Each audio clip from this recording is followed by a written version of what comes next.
Right. Okay, we got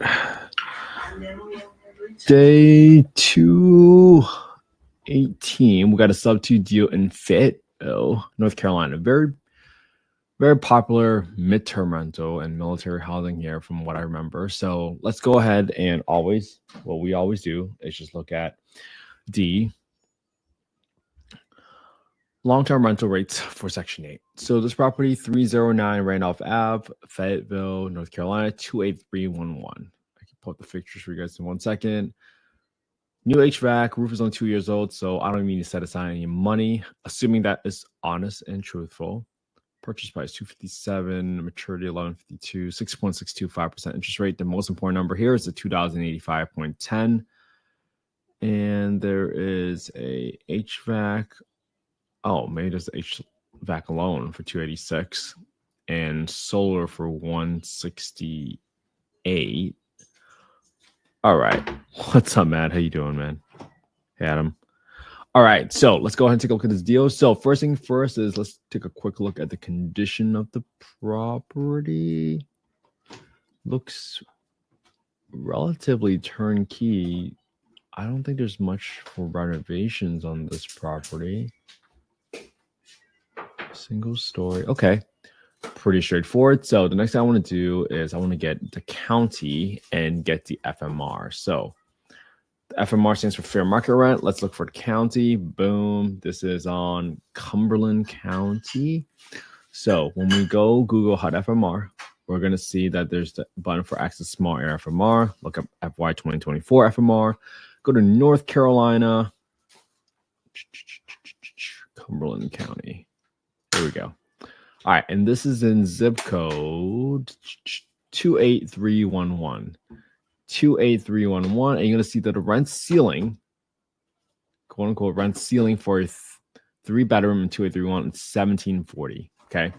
Now, the next thing I want to do is get the market rents. And if I go to affordablehousing.com, go to the owner section, go to the market rent estimator, plug in the address, plug in bedroom count. The most important number that you're going to see is this number right here on the bottom right, where it says for 25 units within a 0.91 mile radius, the average rent is $1,495. So I'm going to write this one down so we can all look at it together in 1 second. Let me just put all these numbers together. 1426, 1389. The reason I'm writing all these numbers down is because I get to be efficient. The next time I look at the deal in Fayetteville, I can just quickly look at these two numbers I already pulled before, especially if I have one in the same zip code. 3-bed SAFMR. And then I'm going to have a 4-bed SAFMR. So the 3-bed is $1,740. And just remember, usually that includes some utilities unless they adjust upwards based on the locality. Sometimes you might be in an expensive area like Boston, and they will allow you to go 110%, 120%. I've even heard as high as 150% of FMR. So just something for you to be aware of. All right. So based off of this, I am going to use these numbers as my rent. But most importantly, the rent number I'm going to use for underwriting for this deal is this number right here, $1,495 for 25 units. And the reason you use the lower of the two, $1,495 compared to the $1,740 that you see on HUD's website, is because of the rent reasonableness test. The rent reasonableness test states that you cannot charge more rent when you compare it to an unassisted unit, which means that you can't charge more rent simply because they are a voucher holder, simply because they are a Section 8 tenant for the obvious reasons. It's kind of discriminatory, blah, blah, blah. So something that you want to make sure you stay on top of. So I'm going to plug in some numbers here. Asking price, $257, $342. And for my rehab, this is a 3.2. So I always like to replace the toilets with a high pressure flush toilet to remove as much of the clogged toilet calls. This property is how many square feet? 1876. So I might assume that I need to just repaint half of this home because it looks pretty decent in the pictures, but I'm not going to pretend that's only it. And I got $500 for landscaping, and I do not need to set aside any money for repairs on the roof. I mean, so that gives me about roughly $5,000 that I'm setting aside just in case I need to do anything. Okay. Now, next up is going to be my subto loan that I'm taking over the payments for. So subject to just simply means that you're taking over the payments for the existing mortgage. You're not assuming the loan because then you have to qualify, et cetera, et cetera. Now, the principal balance, $252,342. This is a 6.625% interest rate. Now, most importantly, you care about this number, 2,085.10 equals 2,085.1. And you're going to subtract the principal of the subto loan, subtract the interest portion of the loan, and that equals $469 for property taxes and insurance. I'm going to add another $30 for insurance every single month because typically a rental property typically costs more in insurance premiums per month every single month. Now, there's HOA plus HVAC, so I want to make sure I plug this number in. Okay. So assuming I got 10% for maintenance, I got HOA of 286. So I'm going to do equals 286 plus 168 equals 286 plus 168. That's another $454. I got 8% for property management. I'll bump this up to 5% for vacancy, just because it's a relatively transient area, especially with a big military town. People might be moving in and out. That means you are assuming you are renting it as a 3-bedroom. For $1,500 a month, you would be negative cash flow $1,414 a month, and that equals negative 52%. Now, in the past, we have always talked about, hey, how do you quickly rule out a deal really, really fast? And if you remember what we were doing here, when we looked at this deal, and let me pull up this deal originally, when I saw that the PITI was 2,085, I right then and there saw two things. I saw that the rent ceiling was 1,740, which is below what we saw for the PITI at 2,085. So that's a big red flag already. And then when I went to see the market rent on affordablehousing.com, and I saw the average rent was $1,495 for 25 units within less than a mile radius, that was also well below PITI of 2,085.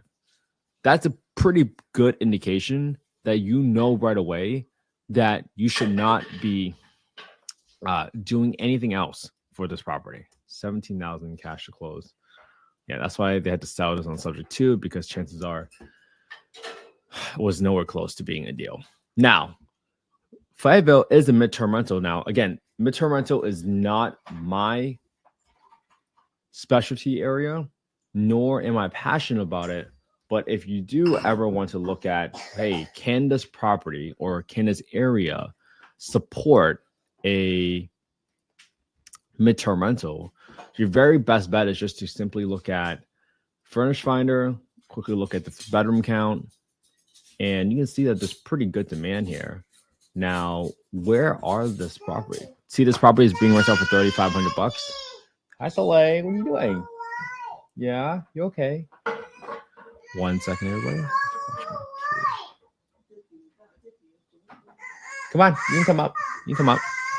All right. So if you are looking for a potential area where you want to see whether or not it can make sense as a midterm rental, what I would do is just simply look on the map and see where you are in terms of proximity, plug in the address, and look at where you are on the map. So you see that this property is just a little bit north of Fayetteville, next to east of the 401. And when I looked at Furnish Finder, I don't see any properties here that's being listed east of the 401. The most north property is actually west of Fayetteville, and that's for $3,500. So $3,500 a month, right? You could argue, hey, that's well above this 2,085 number. But don't forget, after you plug in the 286 plus 168, you're close to about roughly, call it $2,500 a month. Okay. Now, if you have $1,000 spread, now you have to make the decision on, hey, is this worth my investment? Right? If I cover a little bit of cleaning for the turnover, if I cover utilities, if I spend all this money investing on furniture for this place, am I going to get the cash on cash return that I'm looking for? Now, obviously, this is not investment advice, but this is going to depend on your own sort of idea of what you think is going to make a good, successful midterm rental. Now, you can argue that this property right here that's coming available on June 14th is pretty solid. I mean, it's just middle of the road, average quality. What you want to do is compare, like, hey, is this home comparable to the condition of my home? And it looks pretty good for the most part. I mean, there's not like anything big or extraordinary. 3-bed, 3-bath. Is there any square footage in here? 3-bed, 2.5 bath.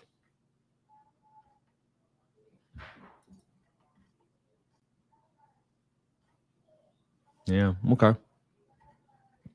Something for you to figure out and decide whether or not anyone actually wants to live all the way up here when people might be wanting to live a little bit here closer to the central of the town. I'm not familiar with this market, but this is all the questions that you would want to ask yourself to tell yourself, hey, how do I take risk out of the project? And this is a really good way for you to figure out, like, hey, what do I need to do if I want to be competitive with this property that's charging $3,500 a month? Does my property look like this? I would say like this property is pretty solid. And I would say this property is almost comparable to the condition of this property. You think, look up the finishes and everything. There's not that much big of a difference. So you might be able to get $3,500. Then you got to figure out, hey, how much does it cost to furnish? How much does it cost for utilities every single month? And you back into whether or not there's enough money left over, right? Don't forget, there's probably more maintenance on this area, especially if you're maintaining utilities. And don't forget about those middle of the night calls that might happen every once in a while. So you have to figure out whether that's worth your time and your efforts. But for me, my passion is in affordable housing. So that's why I'm not looking at this exit strategy specifically. But you can see why people pursue midterm rentals, because at $3,500, it's almost $2,000 higher per month. And I can see why this is a good area for midterm rentals when you compare the purchase price to what you potentially might get on a midterm rental. All right. Amazing. So have an amazing day, everybody. This was awesome. I'm glad I got to spend some time with you guys and even just spend a little bit of time talking about midterm rentals. If that's what you're interested in, make sure you check out Tanisha Epps. She has a YouTube channel on midterm rentals.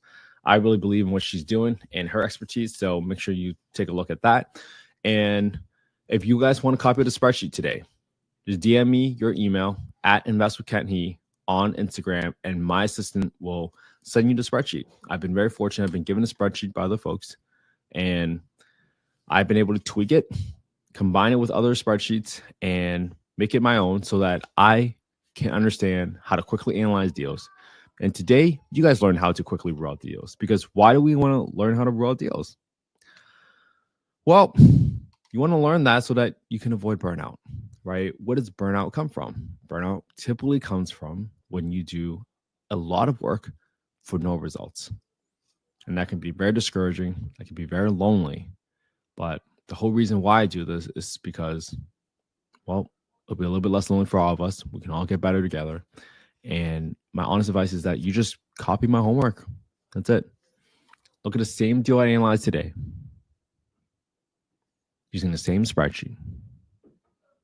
And then just do it better than I did. Pick one sentence, one analogy, one area to explain better with better clarity than I did. And that's all you need to do. That's it. And then put it on your own YouTube channel and claim it as your own. And I'm perfectly fine with that. Please do it, because then you're going to start giving yourself that track record, that confidence that you know what you're doing. Because when a partner comes to ask you, why do you think this is a deal? Or maybe it's just a family member that comes across and asks you, hey, why do you think this is a deal? Well, you can point them to your own YouTube channel at that point in time and say, well, I know this is a deal because I've looked at deals every single day for the past 218 days. Might that give you a little bit more confidence in what you're doing? Might that give them more confidence that they think that they know that you know what you're doing? I certainly hope so. So thank you so much for caring about affordable housing, everybody. Thank you so much for being part of the affordable housing community. I'm so appreciative of it, because without people like you, I would never have the home I grew up in. So thank you so much for tuning in today. I'm going to spend some time with my daughter and my family today because it's Sunday. And just remember, all it takes is 18 minutes a day for 365 days, and you'll be better at analyzing deals than 95% of America. And that's a skill that no one can ever take away from you, ever. So have an amazing Sunday, everybody. Spend some quality time with your family and friends, and I'll see you back here tomorrow for day 219. Have a good one, everybody. And we